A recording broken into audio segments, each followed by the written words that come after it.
দ্বিচারিতার অভিযোগ রাজ্য শিক্ষা দপ্তরের বিরুদ্ধে। পুরনো পরীক্ষার ফলাফল ঘোষণা না করে ফের নতুন পরীক্ষা গ্রহণ হলো কিভাবে? শিক্ষা ভবনে আজ সেই প্রশ্নের উত্তর চাওয়া হলো টিআরবিটি চেয়ারম্যানের কাছে। মিলল না সদুত্তর।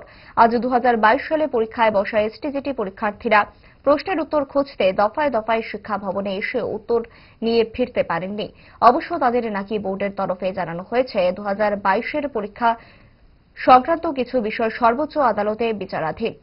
আদালতের ছাড়পত্র না মিললে ফল প্রকাশ করা যাবে না। অপরদিকে পরীক্ষার্থীদের বক্তব্য, ছাড়পত্র ছাড়া নতুন করে চলতি মাসের 14 ফেব্রুয়ারি ফের নতুন করে কিভাবে পরীক্ষা গ্রহণ করল টিআরবিটি? প্রশ্ন পাল্টা প্রশ্নে জেরবার বোর্ড পরীক্ষার্থীদের অভিযোগ, আজও নাকি যোগ্য উত্তর দিতে পারেনি বোর্ড। অভিযোগ, বোর্ড চেয়ারম্যান রাজ্যে অবস্থান করছে না বলে জানিয়ে দেওয়া হয়েছে প্রশ্নকর্তাদের। হতাশ পরীক্ষার্থীরা। সংবাদ মাধ্যমে কি জানাচ্ছেন দেখুন। আমাদের কথা হলো, আজকে 4 বছর অতিক্রান্ত হলো।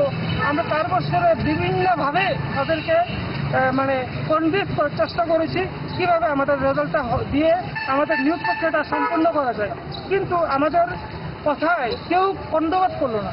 বরং 2026 সালে নতুন করে এক্সাম নিল।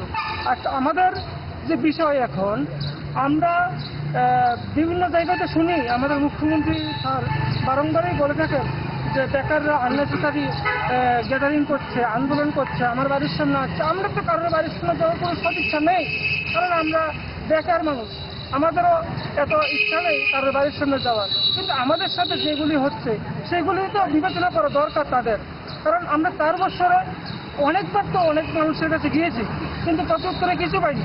আজকে এসএলপির কথা বলা হচ্ছে, যেটা সুপ্রিম কোর্টে আছে, এসটিজিটি 2022-এর ম্যাটারটা যদি সুপ্রিম কোর্টে থেকে থাকে, এসএলপিটা থেকে থাকে, বাংলা সুপ্রিম কোর্টে আছে, তাহলে কোনোটাই তো দিবেন না।